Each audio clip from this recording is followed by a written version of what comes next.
I'm going to read a tweet to you and I need to know what you think about it now. Okay, you ready? I swear to God, if you're just gonna try to troll me and try to exploit me for laughs, then I'm just gonna leave. That's not what this is about. Slow down. I'm honestly not going to do that. See, that's the thing, though, is that I've actually matured. I forgot how bad these were. I wasn't ready for this. I forgot how bad these were, okay? I forgot how bad these were. All right, chat. Which of you remember the Brad Taste drama, which just happened, and I said it was completely over? I'm probably not going to talk about Brad again unless something else happens. You guys remember when I said this, like, very recently? I said that we made peace, okay? You guys remember this? Well, I would say that I'm maintaining the peace with Brad. We're not going to war, okay? We're not going to war with Brad Taste, but some stuff has gone down. Some serious stuff has gone down, okay? I think it's worth talking about. No way he folded. He kind of folded, but it's different also. I don't totally know what to make of it yet, but I was also like kind of directly involved in what happened, so, but not like against Brad. It's okay. It's crazy. I'm saying too much here, okay? We need to just get into it, okay? Let's get into the drama first of all. All right, so first of all, we need to start with the context, okay? We need to start with the context, and the context comes down to one screenshot, which was taken from Brad's community tab, okay? So on, I believe it was July 11th, so about 2 days ago, Brad posted on his community tab promoting a creator called Rose Malay. He said Rose is a creator who I've known for a long time, and they're making huge improvements as a content creator in person as of recently, and it's worth watching their work. They recently made a fantastic video on listening to tons of bad music, and now they have a sample video in the same style. It's fantastic, and clearly a ton of work was placed into it. So what's wrong with this, right? I mean, Brad's just promoting a creator that he thinks is cool, he thinks is swag, right? What's wrong with that? Like, what's the issue, right? I don't think there's anything wrong with that. Well, as it turns out, some people started looking into it and found that I guess Rose Malay, who I do vaguely remember from way back in the day, from like one of the first videos on this channel, where this person, Rose, called into an Augie stream. You guys even know who Augie is? How much of chat even knows who Augie ROC is? Well, whatever. Like years ago, I was on an Augie stream and there was some drama with them. I don't know what it was. And Rose got on and I was like, what's up, you dumb? That's basically what I said, okay? But I didn't even remember who this person was. Like I genuinely did not have a memory of who this was at all, right? Like I just didn't. I don't know who this person was. Well, Brad promoted them, and some people who knew who Rose Malay was started talking about it on Twitter and calling out Brad for promoting her. So we'll start with the tweets. I want to clarify here. I don't know if this is all stuff that Rose actually meant, and we'll get into why I say something like that later. But basically, people called out Brad for promoting Rose, and where is this? There was an original Internet Anarchist tweet about this. Did he delete it? Maybe he did delete it. I swear he had another tweet. All right. Well, whatever. Brad promoted her. The tweet's now deleted, but Internet Anarchist says, you're right, she's not killed anyone. She's only advocated for to be legal and compared homosexuality to bestiality. You were publicly pressured to delete and apologize for taking a pic with Ethan Klein, but you willingly stand by and promote someone who has posted things as egregious as her. Here we have Rose saying consent is stupid, is natural and necessary for a happy and healthy society. Why is the modern world so miserable? Because rapists are treated as criminals instead of cherished for their masculinity. Feminism, I wish men weren't so afraid of me. Hashtag make legal. Oh my God. These are crazy to read, okay? These are crazy. Here she says, I don't understand why it's illegal for a dog to lick my pussy when gay men eat each other's asses all the time, and it's perfectly legal. Bruh. I forgot how bad these were. I wasn't ready for this. I forgot how bad these were, okay? I forgot how bad these were. Okay, so I saw this on Twitter, and I was like, okay, maybe this is a joke, like, or maybe she was just attention-seeking and, like, baiting and she didn't actually believe it, right? Like, maybe it's not real. But this is, like, the kind of stuff that's being put out. Here we have this tweet from Rose that says, the year is 2050. No woman wants to get pregnant. The future of the human race is at stake. In these circumstances, is it moral to forced birth? She's holding a poll. So she's not really saying like she wants to do that. She's just, I mean, she's polling people, right? She's asking the community, guys. Sounds like bait, bro. I don't know. I thought it sounded like bait because it was so crazy. I still think it's bait, but we're going to get into that later because there's so much going into this and I don't know the full situation yet. So we're going to kind of discover this together as I walk you guys through the parts that I know so far, okay? So we had that tweet. She's asking the hard questions. She's definitely asking the hard questions. I would agree with that. So here we have some more tweets. She says, so much of the misconceptions about me can be attributed to this. My pacifism being misinterpreted as supporting really bad people and actions. No, I don't think it's justified for someone to be murdered because they someone. Again, time will clearly vindicate me on this. Okay. So she's saying that just because someone, you shouldn't murder them. That's her position here, okay? So at the time that Internet Anarchist was arguing with Brad about this, Brad said she's incredibly traumatized and likely mentally ill. She isn't a monster, just someone who really needs attention and will say some really messed up get it. She knows this. She's trying to learn from it and grow. So he's basically like saying like, I don't want to defend what she said, but you know, she's like a mentally ill person who just was desperate for attention. And I honestly bought this. Okay. I thought this was real. Yeah, it kind of makes sense. I didn't know her lore. To me, the greater point to make here though, is just like, and obviously Brad, I think, you know, in the messages he sent to me, he clearly, I think he regrets the way he acted during that Ethan Klein where he apologized for taking a picture with Ethan. But on one hand, Brad takes a selfie with Ethan and then disavows Ethan. And then, like, within days, he promotes Rose Malay, who has said way worse than Ethan, even as a joke. Let's say it was a joke, right? So it kind of shows an inconsistency there, right? Well, Chud Logic was streaming about this, okay? And I was in his chat, and we were having a little conversation. I came on to talk about it with him, and then Rose Malay actually called into the stream. Like, Rose Malay actually decided to call in, and we had a conversation. And I thought it was interesting, but then Brad disavowed her recently. And we'll get into his disavowal in a sec, but just keep in mind when I watch this, Brad has disavowed this person. So we're going to read into why in a bit. We're going to watch this stream, okay? We're going to watch some of this. I'm going to skip to the part when I actually go on. So essentially, the first part of the stream was Chud, I wouldn't say defending Rose, but saying that she's not a danger to society, and he thinks that she's just like basically begging for attention, right? Oh, here we go. Here you have a tweet here that got deleted that I can see now. So Internet Anarchist tweeted out, Brad Taste in Music endorses YouTuber that supports bestiality, and Brad responds on Twitter by saying, I'm amazed there are so many advocates for mental illness, but once the illness truly shows how ugly it is, no one wants to deal with it anymore. Rose is incredibly mentally ill, and no one wants to actually care because it's harder than just an unfollow. So he's basically saying she doesn't actually think these things. She's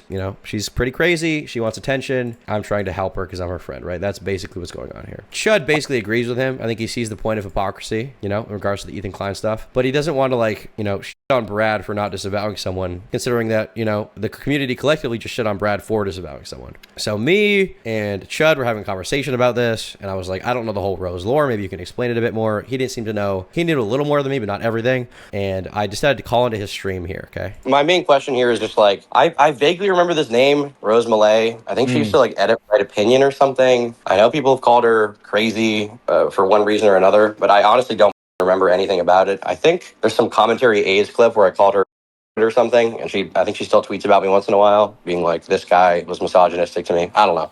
But my question is just how do we know that Rose doesn't actually think this and is just a mentally ill person who says for attention? How do you know that to be the case? So the question I'm asking here is I don't know Rose Malay's whole. Yeah, I do sound like the nerd emoji. Thank you. I was on my phone, which doesn't have as much bass and vocal fry, so I don't sound as sexy and manly. But my basic question is I don't know the Rose lore. How do we know she's mentally ill versus actually holding these opinions? Does she actually feel this way? That's basically my question, right? I'm not trying to cancel her. I was just asking a little bit about it, okay? Well, obviously, I can't know 100% with certainty of any of this. I can only go off what I can see. And it's just the fact that she's done things like faked her death, pump out music. I mean, people are talking about her death. What? Yeah. Basically, she tweeted from her. So I didn't even know this. Apparently, she faked her death for attention. I didn't know that. Account as a third party talking about her having died. Is this a person from the community, so to speak? I don't think so. No, they're just basically they're this random trans person. So we're having a conversation. We're talking about it, and Rose says she wants to call in. Call him out for this, especially when I liked your video. I agree with your general conclusion about what I should have done. I probably should have just shut. I talk about what Brad said to me. At the YouTube drama subreddit where this is being discussed? Yes, and then obviously under his community post. I actually want to see YouTube drama subreddit Brad Taste. Okay, so this is one of the statements Brad made. And he made another one. I'm getting my timeline here. We'll go back to this video. And, Rose Malay is in chat. Do you want Rose Malay? Okay, so there she is wanting to join. That's new base path or something? Why is he on Reddit trying to explain this away?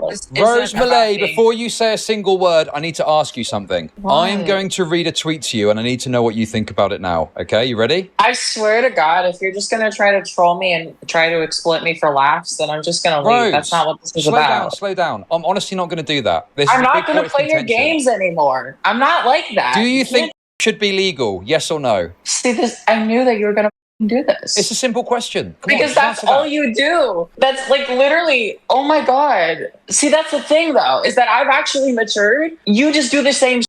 You keep doing this. Okay, Rose, when you say something like this, is it not fair to ask, do you think that? Oh my God, of course not. Of course. What the duh. Well, you say of course not. So we have this whole conversation. We argue a little bit. I throw in some skibbity memes, okay? And then eventually, we basically come to the conclusion that Rose is probably being, an attention seeker. She didn't actually believe that. She was baiting people, right? And I basically believed it. I don't know. Maybe I was being gullible. But I basically believed it, right? And Brad was offending her on Twitter, and I was like, hey, here's what you should do. Since you're clearly friends with Brad, you claim to have known him before he was popular on YouTube. You both should just make one final statement and then off, right? Because like there's no point to consistently arguing with people on Twitter about a position you clearly already hold, right? So like that was my take. So Brad was defending her, and then eventually he took down all of the tweets about her, and he said took down all the roast stuff. It came from a good place, but it just isn't worth scaring my entire community. I seriously think this might be the most brain rotted section of replies ever, who are all just proving my point. None of you can read or actually have a lick of nuance to anything. And I actually agree with him here is the thing. Like I agree that his community is kind of insane. The people in his replies are kind of insane. Like the people who wanted him to apologize taking a picture with Ethan Klein, it's insane. But the problem is that he played into them during that time by apologizing for taking a picture with Ethan Klein, right? That's part of the issue. Get him on Discord. There's no way Brad wants to talk to me on stream. So this happened, okay? And then he ended up later on like fully apologizing, platforming her. First, before we get into that, this thumbnail's hilarious. Loser weed cringe. This is what we call the Turkey Tom effect, chat. This is what we call the Turkey Tom effect. Base thumbnail, by the way. Loser weed cringe. That's cool. Okay. Well, Brad ended up fully disavowing her in the end. He said, "I'm sorry for platforming Rose Malay. I really wanted to believe this person could change. I saw my own mental disability in this person, but they've said some of the most awful and evil stuff I've ever heard and seen. There's no room to be promoting someone like that here." He then said, "I didn't know about the SA stuff. I assumed it was in the big pile of stuff I ignored about this person the first time I forgave them. Deep down, didn't want to believe it. What does he mean SA stuff? Did Rose Malay sexually assault someone? Is that what's being, or is it just the stuff she said about? What is the SA stuff? Rose Malay seeing all these tweets downplaying the past few days. You all laughed at me. Well, I have to say, you're not laughing now, are you? Lamau. Okay. I don't even know. Does he just mean her takes? It wasn't anything specifically she did, right? Is this Rose Malay? It does look like her. Mullet, Rose Malay. Oh, here we go. We got some more clarification here. And Anarchist made his initial tweet. Brad says, "Rose is like a sister to me. I've known her longer than most people, and I've abandoned her for the same reasons as others, but she's like family to me. She is actually working to improve herself and do better. I'll never be ashamed to support someone trying to change." He said she's traumatized and mentally ill. She isn't a monster, but somebody who really wants attention will say some messed up to get it. So Brad's basically saying she doesn't actually believe that, but then he ended up walking that back eventually. Once I was made aware of everything she's done. So is it not just stuff she said, but stuff she's done? Like, what did she do? What did she actually do? What did she actually do? Did she SA someone? Is that the implication, or did she just say the stuff she said on Twitter? Not that what she said is good, but I don't really understand. Once I was made aware of everything she's done, I should have immediately taken down the post and made it clear how I feel about her actions. Instead, I attacked the people who were trying to help me and misrepresented my views disastrously. Sorry to my community for being grossly negligent and self-destructive. Sorry to my audience who got dragged into this. I know this is reflected poorly on me and the people around me." Man, you know what? I don't know, maybe this is the right thing to do, maybe this is the wrong thing. Brad needs to stop getting in Twitter drama, though, especially with his own audience. He needs to just, once again, like I said from the beginning, get back to making content, okay? And hopefully this is the real last time, okay? I have a feeling it won't be, unfortunately. But I hope this is the real last time and Brad just shuts the up on Twitter and gets back to making content. John Teal said, "Brad said on stream today he respected the way you went about things in your video on him." Yeah, he said that to me. He said as much to me in DMs too. Because I was right, is the thing. I was right. And the thing is, I didn't try to like say Brad's a horrible person. He's spineless. And I think he recognized that. He claimed he uninstalled Twitter. If that's real, that's actually really good. I don't know where that clip would be. Do I have to go to live? Get you. Last stream he has here is 3 weeks ago. So it might not be public anymore. But if he actually did that, great. That's what he should do. And hopefully he just shuts the up going forward, bro. Brad is a pussy. He did say some mean things about me. I'm removed enough from it that I feel like I'm not really emotionally hurt by what he said, and also like I genuinely hope he does better because I don't think he's a horrible person. I think he's just, like I said, he's kind of a pussy, right? He can't deal with the online heat, and I'm sympathetic to that, even though I think it's kind of cowardly. I am sympathetic, you know. Being off Twitter helps anyone. I think it helps pretty much everyone who does it right.